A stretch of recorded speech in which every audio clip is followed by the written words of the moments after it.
First and foremost, welcome. I'll start with some introductions. So introducing myself. So I'm Ricky Staniland. I know some of you already. I work now sort of just one day a week with Greater Manchester Training Hub in clinical education of a few different work streams, but predominantly my role is around essentially setting up an educational programme that we've labelled as a GP Ready programme for physician associates that are new to general practice, and you'll hear a little bit more about how that looks this evening. We'll cover a bit of the overview of the GP Ready programme. It's a working process. We're in the initial phases of designing and developing it. This will be the pilot of it, but we hopefully anticipate that actually we'll hit the ground running because we've put quite a bit of planning in place, and we've done lots of research about sort of other preceptorship models across the UK, particularly successful ones. So Sheffield have a great preceptorship programme.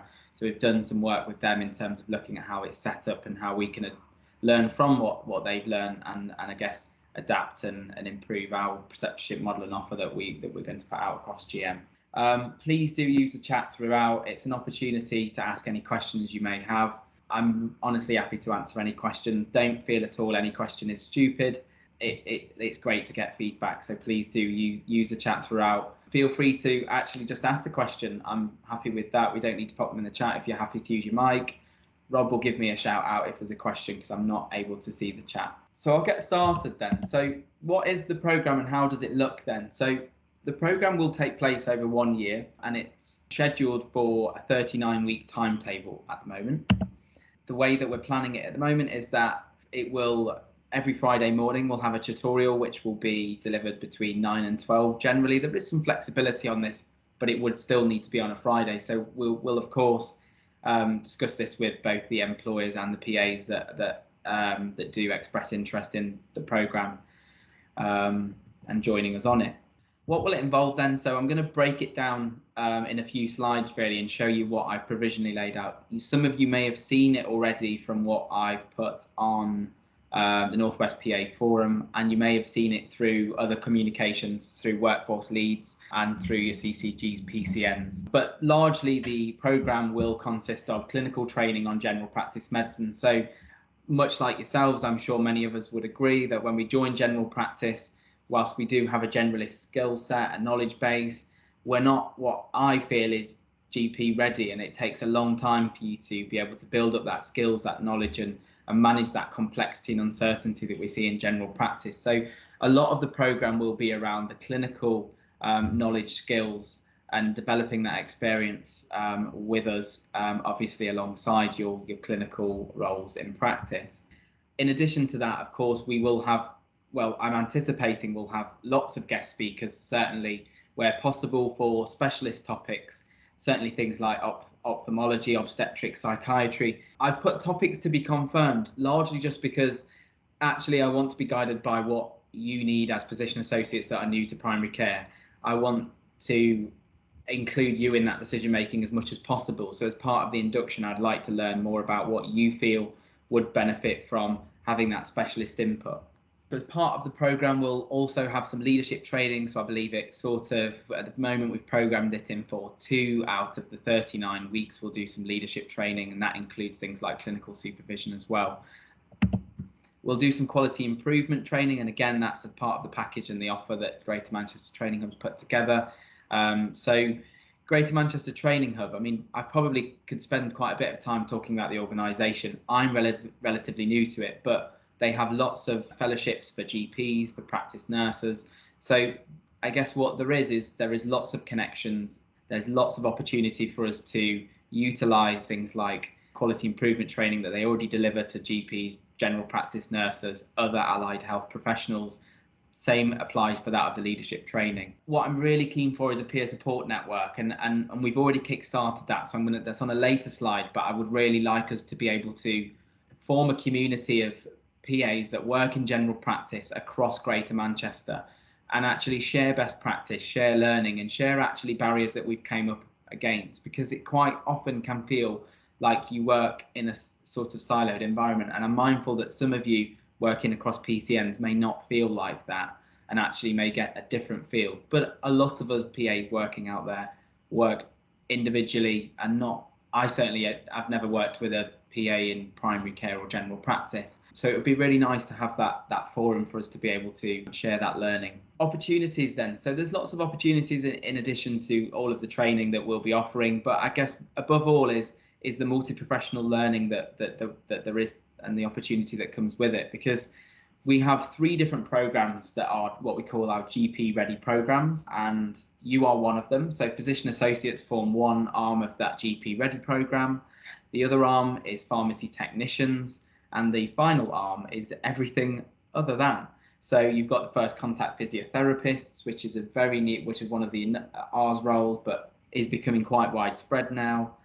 We've got paramedics that are working with us in primary care now. We have dietitians, we have occupational therapists, we have advanced clinical practitioners. So there is lots of opportunity for us to get together, I guess, as part of these programs, these GP ready programs, and work in a multi-professional way, much like that of what we're expecting in primary care clinically. So in terms of the platform for shared resources, what we would like to do is, and we've not quite finalised and decided what platform we're going to use yet, but we want to generate a platform where we can share local clinical pathways, best practice guidance, and generally the weekly class material that we go through. I think it's always a bit of a shock when you come to primary care and you realise that actually for pretty much most things there is a pathway, a piece of guidance out there that you may not be aware of. So let's take, for example, Greater Manchester Headache Pathway. I didn't realise this was a regional piece of work that was done, and it applies to all of us really that are working across primary care. Really useful resource, and there are lots of resources that I still won't be aware of. But what I would like us to do is utilise the opportunity of us all working together to be able to generate a platform where we can share those resources. And finally, continuing support and resources following successful completion of the GP Ready programme. So hopefully what we do really is, once you finish this year-long programme as part of the preceptorship, we don't really want to say goodbye then. We want to, as a training hub, keep contact, offer further communications, offer CPD to support your CPD diaries. We want to be able to utilise yourselves as educators going forwards in the future, and also continue to share resources and learning as we go along, because I'm sure we all agree that in the coming years there's going to be a great deal of change that goes on in the world of PAs, I guess, really, with the GMC coming into regulation and the way in which we work changing and evolving rapidly. So it would be great for us to continue those support networks, that peer-to-peer networking beyond this programme. So the eligibility, which brings me to, so some of you may have seen it, but the eligibility criteria for this programme then. So you ideally need to be within 1 year of qualification and registration with the RCPFPA. So you need to be on the managed voluntary register. You need to be within 1 year of qualification. There is some mitigating circumstances. And of course, if you do have any questions around joining it and wanting to join the programme, but not feeling as though you meet the eligibility criteria, please get in touch and we can review things on a case-by-case basis. Equally though, you don't have to just be 1 year from qualifying. If you are a physician associate, so I know there are, as Isho here with us today, who's very experienced in secondary care, if you're within 3 years of qualifying and you are moving from secondary care to primary care, you still meet the eligibility criteria to join us on the programme. In addition to that criteria around qualification and years of experience, we also have the disclaimer that you can't have undertaken a preceptorship previously in primary care, which I don't think will apply to many people anyway. And secondly, you do need to be working in a general practice in Greater Manchester. And I appreciate there's been some questions that I've had directed sort of through instant messaging on Facebook after the forum posts. At the moment, that is the criteria and eligibility as it stands. We will, and we do endeavour to look with other training hubs at the possibility of, of it expanding possibly down the line. But at the moment, it is just within general practice in Greater Manchester. The course contents then. So I'm not going to go into it too much, but I want to just give an overview really of what the 39-week programme looks like. So this is the first term, and I would probably say that we do need to be fairly rigid about the delivery of the first 10 weeks, more so in the way that actually for us to secure guest speakers we would need notice. So what we've said really is if we can covering the first 10 weeks, core modules, core clinical sort of concepts within general practice, then that would be what we do, with the addition of some guest speakers. But equally, I would like it to be well informed by yourselves, and that will take place at the induction week. So starting with the induction then, so of course we'll have a welcome webinar. It'll be a 3-hour webinar. We'll have some members hopefully of the GMTH team to come and introduce some of the other clinical educators. I'll give you an overview at that point of what the Greater Manchester Training Hub looks like, how it's structured, how it's governed, how it functions. We'll look at that point, GMC standards and the RCGP's competency framework. And in addition to that, we'll look at a baseline of the competency skills that the RCGP require.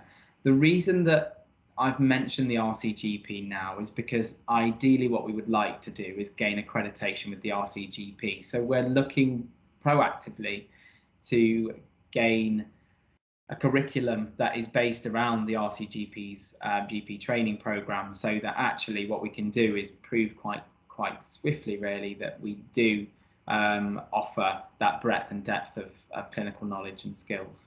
So week 1 would just be that introduction week.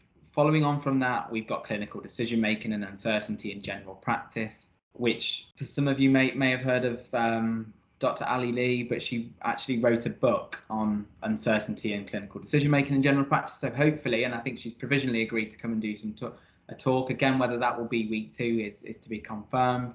We'll also do some work on communication skills and documentation. We'll look at recognising the unwell patient and urgent care, particularly because actually a big part of my learning curve was when I first started doing bits of work in out of hours and urgent care. It can be quite different to how things are in general practice. So we'll cover that, as well as sort of the acute presentations that we may see likely on the day in general practice. There is an introduction to quality improvement, part 1. There'll be a part 2 later down in the course. We'll look at interpretation of blood tests and data as a diagnostic tool. For many of you that are already working in general practice, you may already have results box where you're receiving microbiology culture sensitivity results that you're interpreting and acting on appropriately. So we'll look at largely a case-based approach on that day at interpreting the bloods, the data, and how that informs patient management and care. The next is an overview of the diagnosis and management of long-term conditions. And I guess it really is an overview of the diagnosis and management. We'll touch on what is the quality, the QOF, what is the standards that's expected, but also we'll start to unpick the individual long-term conditions as we go through specific modules. So naturally, as you would expect, we would do COPD and asthma as part of the respiratory. Diabetes in itself will have its own week. We look at cancer and oncology later down the line as a long-term condition, and cardiovascular disease, of course, will cover lots around long-term conditions such as heart failure and secondary prevention of cardiovascular disease. So it really is an overview that week. And then we've got those core sort of modules of cardiovascular disease, diabetes, respiratory, gastroenterology, mental health and psychiatry. Frailty will be in there in the form of polypharmacy, multimorbidity, and looking at actually how that actually is becoming more prevalent within the work we do in general practice and primary care. And I guess for many of you that are already seeing those sorts of complex patients, you'll appreciate the importance and abundance of that we already see in general practice. Then we've got week 14, children and young people. So we'll have a paediatric week, and hopefully we certainly will get a guest speaker to come and deliver some paediatric training. We have speech and hearing and developmental milestones. And again, that feeds into sort of, I guess, a 2 weeks that will cover paediatrics and sort of the developmental stuff, certainly things like the 8-week checks and things like that some of you may have done, some of you may have not thought about being able to do. So we've got then followed by neurology, we've got sexual health, ear, nose, throat, dermatology, eyes and vision, so opthal, hematology, nephrology, urology, care of the elderly, which again will overlap with polypharmacy and multimorbidity, maternity and reproductive health, and then we've got QI part 2. As I said, it looks heavy in terms of content, but remember that this is this order. We can decide on what order we want. We can break things up as we wish, and of course it's a 39-week program over 1 year, so it's not every week for the entire year. We then have metabolic problems in endocrine. We've got neurodevelopmental disorders, intellectual and social disability. We've got smoking, alcohol, substance misuse, And again, we've already got a guest speaker to come and deliver some work on that. So a GP with special interests in substance misuse. We have population health, so hopefully going to get some speakers from potentially Public Health England. So I've already got some contacts that we're trying to source the potential of them coming to deliver some Public Health England work. Gynecology and breast, allergy and immunology, oncology, MSK, which again we'll have in-house as we've got our first contact physios who's are advanced practitioners in musculoskeletal, who I'm sure more than happy to deliver that in-house for us. Urgent and unscheduled care we'll come back to and revisit that at a later point. We've got infectious disease and travel health, quality improvement part 3, leadership, and finally a diagnostic dilemma, just to help appreciate, I guess, and pull together the complexity of what we see in general practice and certainly managing that uncertainty. I've just been asked to mention that as well. One of the things that you should come out with at the end of this is we, as a training club, run a 2-day clinical supervision course. So we will try and put that on. We'll be putting that on for you. So at the end of this, you should come out as a clinical supervisor. This is a piece of work that's currently I'm working on at the moment, actually, is again, looking back at the RCGP's curriculum and competency framework and mapping it to that. So what we would like to do as part of the induction is essentially look at where we're at present, and what we're going to do is look at what is the expectation of that of a GP trainee, because not that I'm saying that that's where we should be at, but the knowledge and breadth of what's expected of us in primary care and general practice to safely practice will look very similar to that of a GP trainee, really. So we've used that curriculum and competency framework to, I guess, put together a robust set of independent learning objectives that we will hope to fulfil as part of this educational package and programme. It's a work in progress at the moment. It will form a baseline survey and questionnaire that you will fill out as part of the induction week. What we will then use that as is essentially opportunity for us to revisit that at potentially midpoint preceptorship and certainly at the end of preceptorship, to allow you to not only sort of identify your learning needs and inform then our programme, but also for us to be able to evaluate the course and how successful it is really in meeting the needs of what we set out to achieve, really. So why join then the GP Ready course? So hopefully already you see the value in joining the GP Ready course. I guess fundamentally it provides that educational support that prepares PAs to be GP ready from joining the RCP MBR. I certainly don't think I was ready to work as independently as I do now in general practice when I first joined. And of course, many of us will appreciate how timely that process is, because ultimately it's with experience that we feel more comfortable and confident in making those clinical decisions.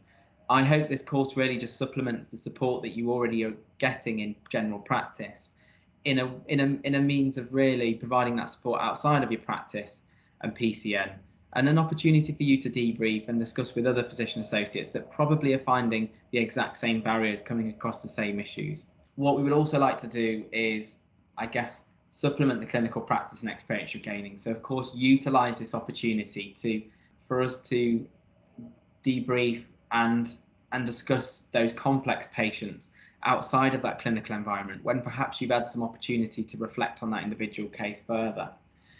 It will provide educational support for PAs that are new to primary care but have a wealth of secondary care knowledge and skills to bring. So for anyone that is coming or considering coming to general practice, then of course it provides a great platform for you to be able to revisit that generalist curriculum and competency sort of framework that is specific to general practice, but not to underestimate what skills and experience you can bring. So certainly if you came from gastroenterology and having worked there for 3 years, then of course we would want you to be the people that, you to be the PA that leads that session. It would be great to have a heavy input from yourself, really. So Ricky, before you carry on, we've just got a quick question in the chat.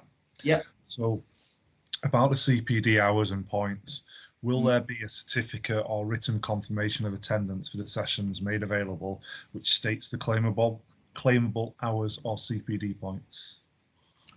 Yes. So it's a good question, actually. So, and actually it's probably something that I need to confirm, having recently just completed my CPD diary.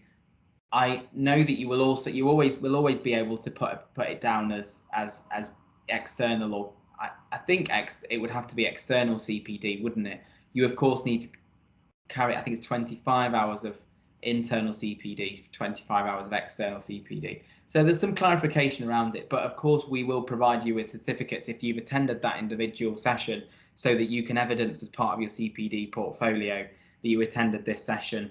Certainly if we have guest speakers, then we would of course want to be giving certificates to say that you attended an educational event with, if we've got a consultant or a GP that's delivering some training, then of course we want to be able to give you the certificate so that you can evidence that for your portfolio. But in terms of how that looks within your CPD diaries, I'm not 100% sure at the moment, but there is no reason that you can't include it within your CPD diaries. It's just which umbrella it falls under really. Is the morning the course runs every week? If not, is there a timetable that can be given to practice managers? So we probably do need to be structured in the way and the times that we deliver it. Of course, sessions will be recorded. There is an expectation that you would attend 80% of the sessions, so you don't need to attend all of the sessions. So there will be some flexibility. Does that answer the question? I don't know if I'm answering the question or whether I've missed. I think it's about if there's a timetable that can be given to practice managers, and I think the answer is there will be. We will be able to provide something. We don't know. It might not be the full 39 weeks at the start, but we will be able to provide like a set number of dates to begin with, definitely, won't we? Yes, absolutely. Oh, okay, so I guess what we mean is in terms of holidays, isn't it, Rob, which we've been discussing before? So how it fits with holidays and things like that, because we've talked about some time off at summer, haven't we? Yeah, so yeah, if it fits in, so that's one of the reasons why we picked 39 weeks, was that is 39 weeks as a school. It's an academic year, isn't it? Yes, that's what I'm looking for. Yeah. Yeah, so we will of course provide, what we'll probably try to do is break it into sort of 3 terms really, I guess similar again to an academic year. So we'll try and provide at least sort of 10 plus weeks worth of dates, so that your practices are able to ensure that they rota that in, so that your clinics obviously worked around that if possible. Which brings me to actually to remind you that this course will be delivered remotely, and the reason for that is for flexibility. It's a GM-wide program. Whilst there may be the odd week that we may benefit from meeting face-to-face, if there is benefit to that, then of course we will try and accommodate for that, but where possible it will be remotely, because a lot of what we do can be delivered remotely on this course, I believe at the moment, and we need to offer that flexibility. So what we don't want is, if you're the opposite end of Manchester, that you've got that travel there and back outside of having to go back to work and so on. So we feel that it would be more accommodating for you to have this program delivered remotely, with the exception if there are any sessions that would benefit face to face, then we would of course try to cater for that. So moving on, then, provides an opportunity for PAs to work in innovative ways to share best practice knowledge, and I think that's really important, because some PAs work in very different ways to others. And it would be great to share different ways of working and how we can do things differently as the profession evolves, really. Certainly, I know a few PAs that take on sort of leads of safeguarding, or particularly things like diabetes or particular long-term conditions. Perhaps you have a dedicated clinic to a particular sort of to perhaps mental health. There is lots of scope of practice, and it would be great to utilise the opportunity of this programme and the forum that we generate from it to be able to share that. Educational mentorship and observation in clinical practice. So what we're looking at the moment is to what extent we would be able to offer that. So I certainly would like to be able to come and work with you in general practice and see how you work, and also offer an opportunity really for us to be able to do some mini KEXs, if anyone's heard of them. So that's something that again is part of the RCGP's curriculum in terms of clinical observations, providing feedback, and again feeding that into sort of your CPD, your portfolio, and your PDP plan with your employers. Support with CPD diaries, so we've briefly touched on that. So I absolutely would like this programme to certainly offer fulfillment of your first year's worth of CPD within this programme, and I don't think for any reason it cannot do that, because of the level of education we'll be doing. It certainly meets that requirement. We just need to look at sort of how that fits in with the actual CPD diary. But for no reason do I think we can't fulfil the 50 hours of your first year utilising this GP Ready programme with the level of education we're packing into it.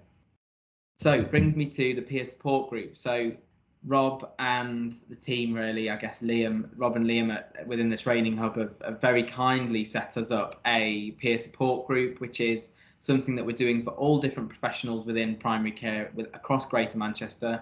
So the same is being set up for that of general practice nurses, of first contact physios and other allied health professions, so that actually these different additional roles within primary care have that community and that space to discuss learning and how we're working in innovative ways. We've set up this Facebook page that I consider really to be a sub-community really from the Northwest PA Forum. It's completely ran by the Greater Manchester Training Hub. I would like everyone at least on the programme, enrol on the programme, to be part of this community. It's great for us to share resources. If we come across this great summary of contraception, well, let's share it, and this would form a great opportunity for us to be able to do that. But this is specifically set up for physician associates working in general practice or primary care. So when you go to join the group on Facebook via this link, we'll send out the slides afterwards as well, just so you've got them and you can follow the link from the slides. When you go to join this group, it will ask you for your full name, your managed voluntary register code, so we can check that you are on the MVR before we join you to the group. It will also ask you which practice within Greater Manchester you work within. And that really is because at the moment, the funding and the commissioning really is from the Greater Manchester Training Hub. And therefore, what we're going to do initially is utilise that or build that community within Greater Manchester. And again, what we would love is to work with, our neighbouring training hubs to be able to provide a bigger community of practice across primary care and general practice going forwards if we have that opportunity. So benefits for the practice then. So this is less so for you, but this is more for the employers webinar that's later on in the week. Training's fully funded. So of course, whilst you do need to be released from practice, but that's largely the expectation and the ask that HE asked for the preceptorship funding. Training is fully funded. From a sort of practice point of view, you're going to be doing some quality improvement, audit training. So if they want to look at auditing particular areas within practice and looking at quality improvement, then hopefully you'll have the skills and knowledge base to do that going forwards. We'll look at developing your leadership and clinical supervision skills. So when you do have practice nurses, medical students, PA students coming through, you're able to offer that clinical supervision to those individual students. And that's what we want to see at the end of this programme. Regular weekly sessions allowing for resource planning, which I think nicely links with what was asked previously around the fact that, of course, we will offer a timetable with individual dates on, so that, of course, clinical practice and clinics can be set up well in advance without any ambiguity around when the course will be and what days.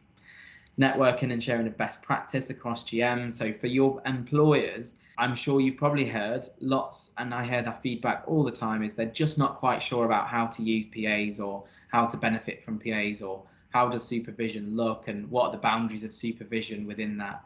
So this offers a great opportunity for you to come to us and say, actually, how do people manage prescriptions on EMIS? Do they do medication reviews? Do you reauthorize? Do you amend a repeat prescription? Those sorts of things. Coming to this forum in this program and saying, how does everyone else do it? Share that with your supervisors and your employers, because actually that best practice can often make a big difference to the way in which you're utilised as a PA, but also how the practice benefit from having you as a PA. It creates an attractive recruitment and retention package, more in the way that actually, if we support you educationally and developing you as a clinician in your first year of general practice, then of course you're far more likely to feel like you're that developed product that actually can sustain and continue to work within general practice. Because I think we're all aware of how hard it is, particularly at the moment with the pressures across primary care and general practice. So it's really important that we continue to support you throughout the early days of you becoming accustomed to primary care. Sharing of best practice, allowing for experienced PAs to support and develop new to practice PAs, enhancing scope of practice. So yeah, it would be great to utilise what experience some of us have been through to develop others in that same way. It would be great, for example, for me to see PAs working in out of hours across Salford, let's say, for example. I would love to be able to involve you in the locum work, for example, but all of those things, and actually how did I go about setting up locum work and accessing GP out of hours and things like that. And there's lots of learning I'm sure that other PAs will bring to the table as well. So lots of scope for us to share all of that learning, really. Educational mentorship, observation and feedback within practice. I appreciate that clinical supervision in practice can be often quite different in that some of you may never have had your GP sat in your individual clinic offering you feedback after a patient consultation. So it may be quite nice for us to come and do that. Certainly when I did my preceptorship, it was really nice actually for the first time to have a GP come and sit in my clinic and say, actually, have you thought about this? Have you thought about this? This went well, this could have gone better. And it really is about being constructive and developing you and highlighting how much you do know already and bring to primary care. And finally, developing the role of PA to meet the needs of the practice and or PCN. So as PCNs are a new model and I think are in their infancy and learning how to work and function, it's even harder to be a new role within a new organisation. So we, of course, want to work with you and your PCN and practices to be able to meet your needs, their needs, and I guess develop you individually as part of the educational programme and offer. I'm not going to talk too much about the 5K funding process. So that's of course, there's a link here. There's a contact for Alma Egan at HEE. So most of you will already be aware of the HEE offer of £5,000 for the Hours funding preceptorship model for primary care. What's next then? So speak to your practice, get them to sign up to the webinar on Friday if they aren't already, if they can possibly make it. It will be recorded. We can share it with your employers. Applications must come from the practice. They can sign an expression of interest for you on the forms link that's been attached. If there's any confusion, any questions, any concerns, drop us an email. Rob will get back to you. If we don't know the answer, we will ask the right people within NHS England, HEE, or within our organisation at the Greater Manchester Training Hub to be able to get the answers we need to ultimately get you on board with the programme, because I think it has a lot to offer, particularly to those of you that are brand new to general practice. So I think that is it from me. So happy to answer any questions.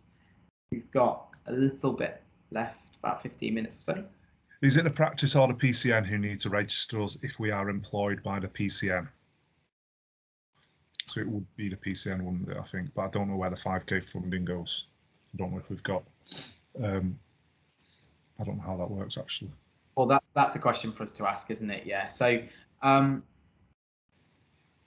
think it's probably, if you have a practice manager or a contact that was involved in your employment within the PCN, then of course, if we can access the expression of interest from them, then that would be the best person placed to provide the expression of interest. But any questions, just email us and we'll get back to you with a response once we've asked that question as well about PCNs.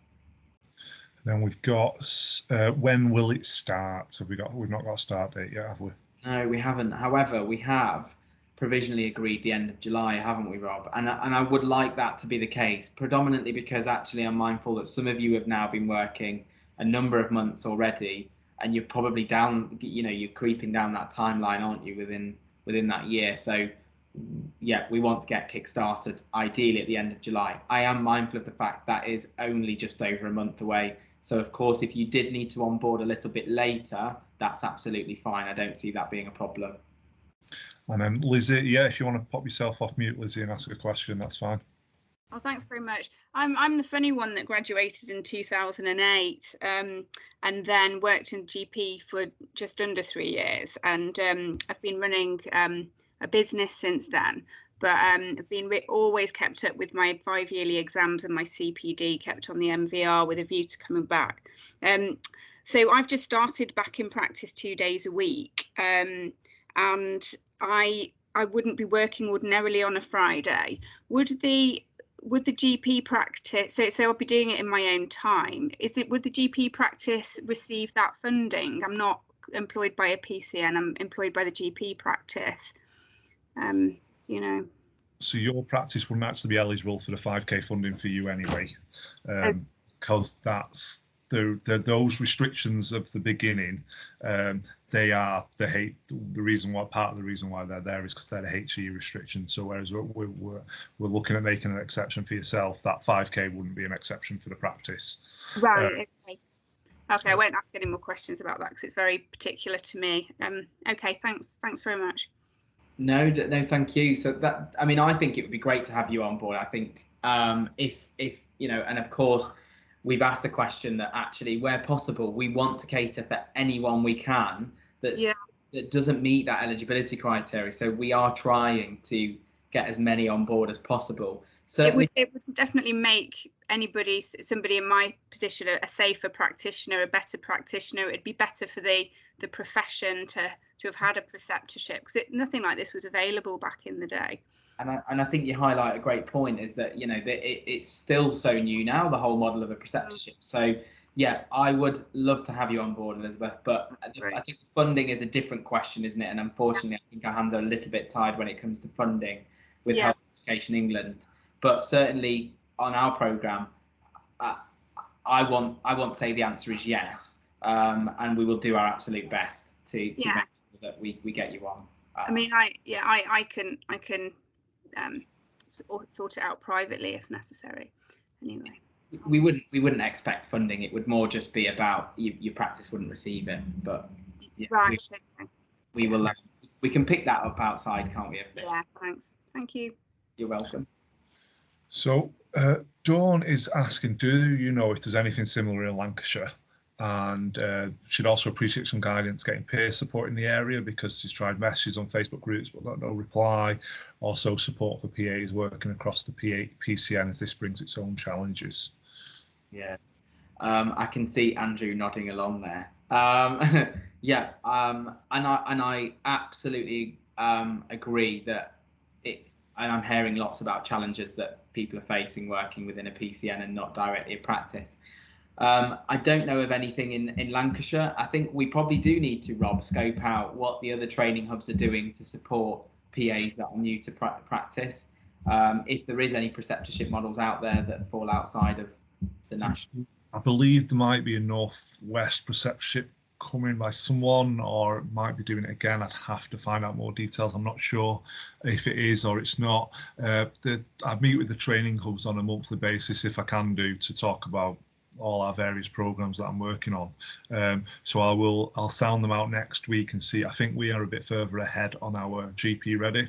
So the other fellowships we work on for the GPs and the nurses, we built them together, whereas this GP Ready one we've gone off on our own a little bit in Greater Manchester. But I do believe there are plans to be doing something in different areas. But I'll sound them out on Wednesday when I next meet to him, and I'll take a note of your email address, Dawn. I can see it, and I'm sure I've got it from when you signed up, and then I'll pop you an email once I've spoke to him and see what they say. And as for PIT support, I mean, I'm not a PA, but just as a general getting things done, is kind of do what we've done, is set up your own Facebook group and invite people to it, and you might get something. It's just kind of like set something up yourself and then see if people join. Noah built the ark, or what's it? Build the ark and they will come, or something like that. What's the phrase? I can't remember.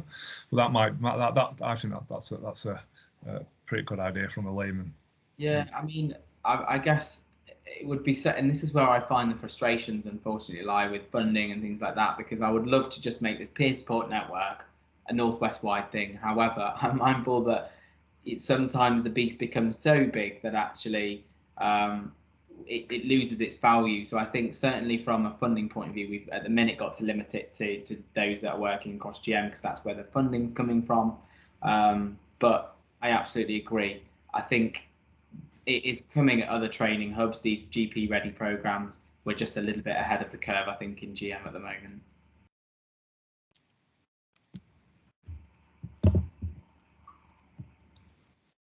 So we've got someone who's working in secondary care but interested in switching to primary care.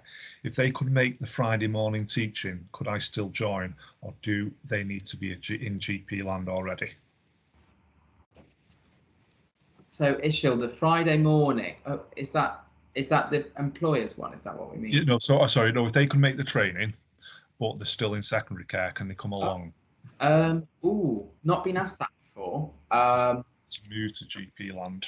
Yeah. Hi, Ricky. Yeah, so obviously, if as someone that's interested in potentially going into primary care, yeah, using the training to give myself the confidence to make the jump, if I could arrange it with work to make the training. Yeah. And I guess we would probably just need to be mindful of the fact that I think if and again, this is questions we've probably got to ask, because if we made an exception for yourself in that circumstance, would that potentially set a bit of an expectation that other PAs wanting to do that would then be able to join. We just need to be mindful of that. So we'd probably have to put the question to NHS England. However, of course, I think if you'd secured a job and or in transition, I don't see that being a problem at all. We'd probably just need some degree of reassurance that there was that expectation that you were coming to primary care. Okay, fair enough. Thank you. No, that's fine. But you should definitely come to primary care, sure. Yeah, that's great. Also, I wanted to, it's not quite ready and live yet, but there is going to be something called Ars Connect. So Ars is the additional roles reimbursement scheme, so that covers physician associates. Ars Connect will be a GM-wide platform. Is it GM? Is it just GM? Yeah. Yeah, it's designed by GM. And it is, honestly, I saw it for the first time yesterday. It was amazing. It essentially is any general practice or PCN can register as an employer saying, I'm looking for, let's say, a physician associate, and you as a physician associate can set up a profile that says, I'm a physician associate, say I work in secondary care, but I'm looking for a job in primary care, and they can actually connect with you to say, oh, do you want to connect and talk about how that might look? So watch this space, Ishil, because actually Ars Connect, which is going live very soon, will allow you to be able to set up a profile and scout out in any locality, because it's all the different neighbourhoods and CCGs, which one might have a job opportunity in primary care for you. So it's actually looking really, really good when I saw it provisionally yesterday. Yeah, that sounds like a really good idea. What kind of how would we know that it's live? Yeah, so what's difficult with a lot of these things is how do we communicate that out there? There is a careers platform, but I will, with anything like that, whenever it goes live, I will be sure to make sure I share it on the Northwest PA Forum, because it actually is still one of the only ways that I can see Natasha's popped her hand up and has joined us. Natasha, are you okay to pitch in about the Ars Connect? Is that all right? I am here. I'm just wiping the dinner off the sides of my mouth. But I heard Ars Connect and thought this is so exciting. As Ricky said, it is a wonderful system, and it's there to support you in making that choice or decision. It shouldn't be a decision really, because primary care is wonderful. Not that I'm pinching from secondary, but it's there for you to sort of look at your options, to scope the environment, to see what areas or what localities across Manchester are seeking PAs, and then connect with them and have those conversations. So if you're interested in signing up, which I'm sure you all will be, why wouldn't you? Can I ask Rob and Ricky to take people's emails down? I don't want to spam people if, of course, you're not interested, but why wouldn't you? It's an opportunity and a chance to connect, isn't it? So if you send your emails into Rob, Ricky, as soon as the comms are ready, I will, of course, get in contact with you and sign you up like that. Thank you. Thank you so much, Natasha. I hadn't realised you'd joined us, but thank you so much. That was really useful. Andrew's got a question as well. He's had his hand up for a while. A burning question. Yeah, sorry if this question's already been answered. Who is the expression of interest best coming from? Is it the practice manager, since I have two, or or one, or does it not matter?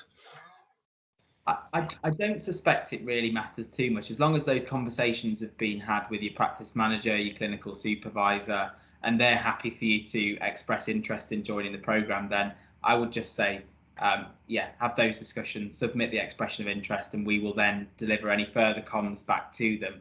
And I guess if there is any sort of communication around who's best placed, we'll make sure we include that on our comms back to you. Okay, thank you very much. You're welcome. I don't think there's any more. Oh, we've got a question. Kelly. Hello, and hello, Ricky. Oh, Kelly, how are you doing? It's me. I'm well, thank you. I'm like a few of the other PAs on here. I'm in secondary care and seriously have been considering primary. I have applied for 2 posts. One is possibly in your locality, and the other one may be over just slightly off the border. Just what finalises your geographics? Is it the PCN? I don't really. I'm new to primary care, so I don't really understand the terminology for that. It'll be a PCN in your CCG at the moment, although CCGs are going next year. But yeah, it'll be whatever the Greater Manchester's, because it's devolved healthcare system. It is very much. What do you know what PCN it is or what it's called? Because it's easily checkable. No, I don't actually. I know one's Bardock, Bury, and I think Bury is Greater Manchester. Yeah, definitely. Yeah. And then the other one is it's in Rottenstall, which is possibly Lancashire. Well, I know it's Lancashire, but I don't know whose PCN they belong to though, because I know it can be a bit different, can't it, to the secondary CCG.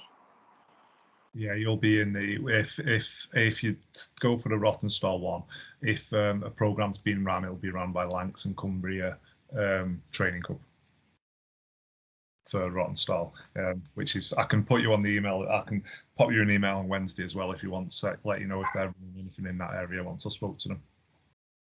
Yeah, that'd be great. But I'll keep in touch with you guys because obviously the Bury one would be under your team. What a shame we can't do it wider, because it sounds like a great program. You've put some great work in and it's exciting. It's just a shame secondary care's preceptorships is very much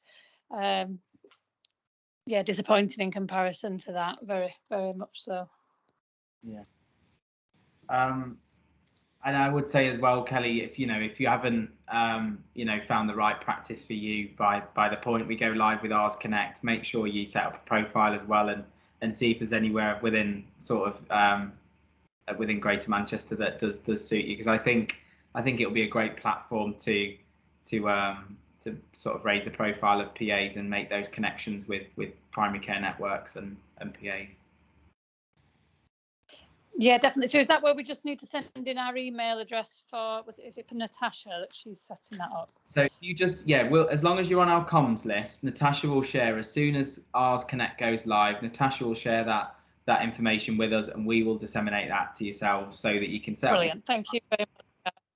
We will get all of that comms out to you, and it will just come from the Greater Manchester Training Hub email, which Rob will be sorting out for us. Thank you.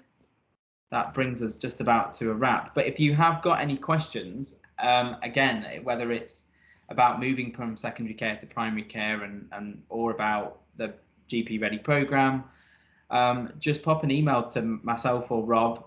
If you sort of make sure you send them to the Greater Manchester Training Hub, and we'll be sure to get back to you. We'll keep you well updated with comms as anything changes. And make sure, if possible, you can submit your expressions of interest, because that would be great to have as many of you as possible on there. Thank you all so much. Have a lovely evening. Take care. Cheers. Thank you. Thank you. See you guys.